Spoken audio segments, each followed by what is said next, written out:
Hello guys, this is Aditya.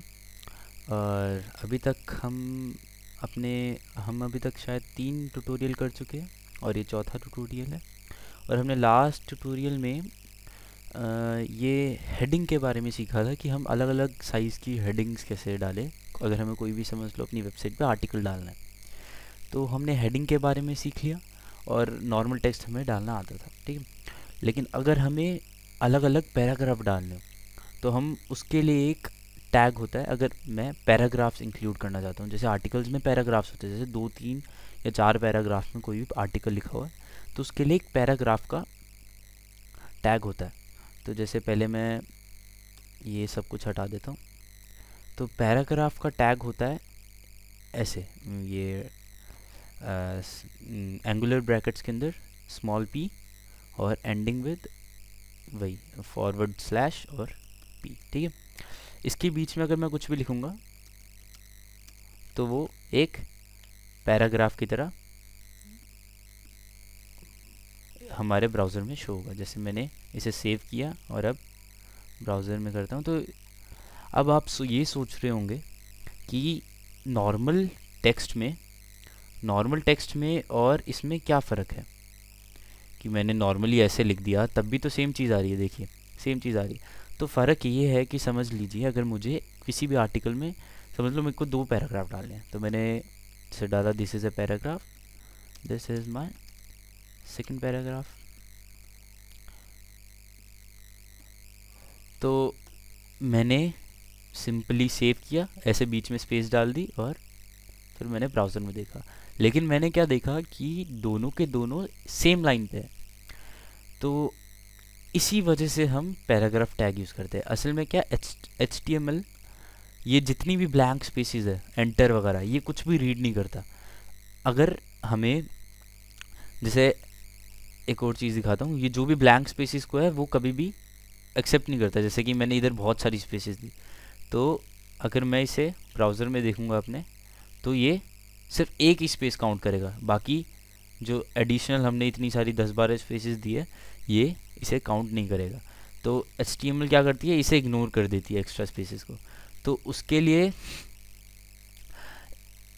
ये, इस वजह से हमें पैराग्राफ टैग यूज़ करना पड़ता है। अगर मैं अब अपना एक ये टैग यूज़ करूँ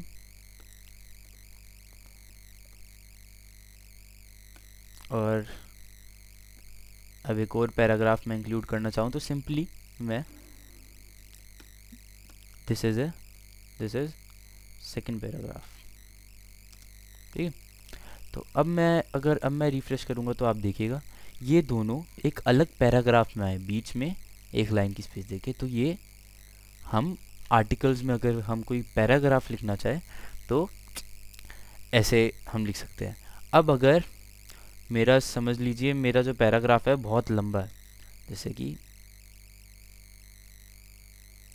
मैंने एग्जांपल लेता हूँ,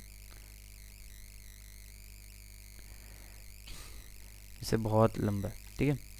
तो अब ये इसकी एंडिंग हमें दिख भी नहीं रही ढंग से, तो क्या होगा, अगर मैं ब्राउज़र में डिस्प्ले करूँगा तो ये एंड तक जाएगा हमेशा, ठीक है। तो जैसे मैंने रिसाइज़ किया तो ये भी चेंज हो रहा है। तो अभी तक हमने पैराग्राफ टैग तो पढ़ चुके हैं। तो अगर मैं अपनी मर्ज़ी से, अगर मैं चाहूँ तो लाइंस को नीचे लेके आ सकता हूँ। उसके लिए एक टैग यूज़ होता है, वो होता है ब्रेक टैग, मतलब लाइन ब्रेक करने के लिए। अब जैसे मैं चाहता हूँ कि यहाँ से न्यू लाइन पे आ जाए वो हमारा जो पैराग्राफ, मैं थोड़ा छोटा कर देता हूँ इसको, ठीक है। तो अगर मैं चाहता हूँ कि यहाँ से ये न्यू लाइन पे आ जाए तो एक टैग यूज़ होता है, ब्रेक टैग। और इस टैग की क्या खासियत है कि एक तो ये तो लाइन तो ब्रेक करके न्यू लाइन पे ही आ ही जाएगा, और ये है असल में ये एक सिंगुलर टैग है। तो मतलब कि जैसे पैराग्राफ में तो हमें एक एंडिंग टैग की ज़रूरत होती थी, लेकिन इस वाले टैग के अंदर हमें एक एंडिंग टैग की ज़रूरत नहीं है। तो हम खाली अगर एक अकेला भी ये यूज़ करेंगे तब भी वो काम करेगा।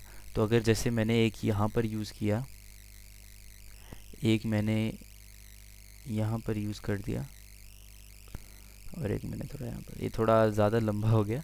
लेकिन जब आप इसे ब्राउज़र में देखोगे तो आप देखेंगे कि ये थोड़ा ऑर्गेनाइज्ड हो गया। अब जैसे मैं इसे थोड़ा सा छोटा करता हूँ ताकि आपको डिफरेंस दिखे।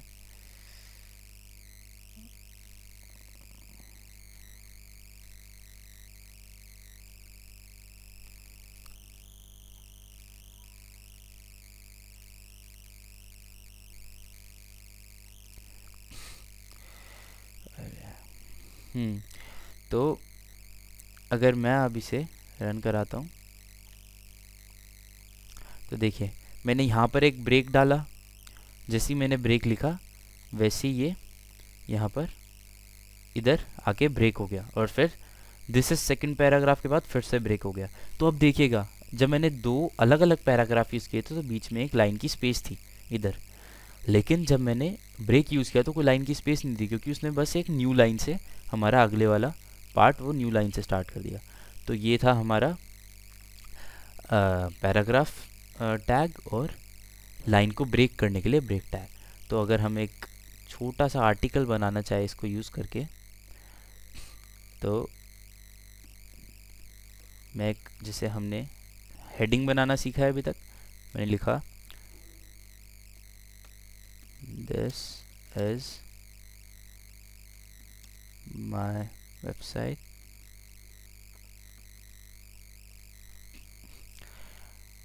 अब मैंने पैराग्राफ में लिखा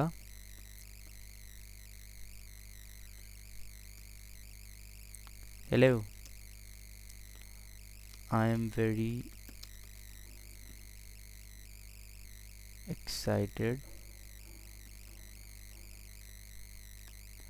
फिर मैंने एक और हेडिंग डाली, थोड़ी छोटी हेडिंग, आर्टिकल,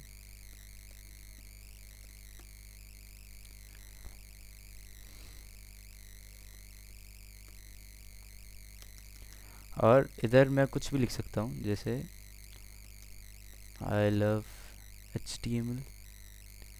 तो अगर अब और हम इधर ब्रेक टैग का भी यूज़ करते हैं, and I am gonna learn it fast, learn it in 3 days।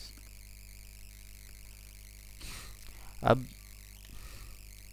अगर मैं अब इसे ब्राउज़र में चला के देखूं तो देखिए हमने एक सिंपल सी वेबसाइट बनाई जिसके अंदर एक हेडिंग है, एक पैराग्राफ है, उसके नीचे फिर एक और आर्टिकल है, और उसके नीचे एक और पैराग्राफ है। तो इससे आपको थोड़ा अब डिज़ाइन पता चलना स्टार्ट हो रहा होगा कि कैसे डिज़ाइनिंग होती है। ऐसे ही हम आगे आने वाले ट्यूटोरियल्स में बहुत अच्छी अच्छी चीज़ें सीखेंगे, जिससे हम अलग अलग चीज़ें ऐड कर सकते हैं, और भी कई चीज़ों का टैग हम सीखेंगे ये क्या होता है।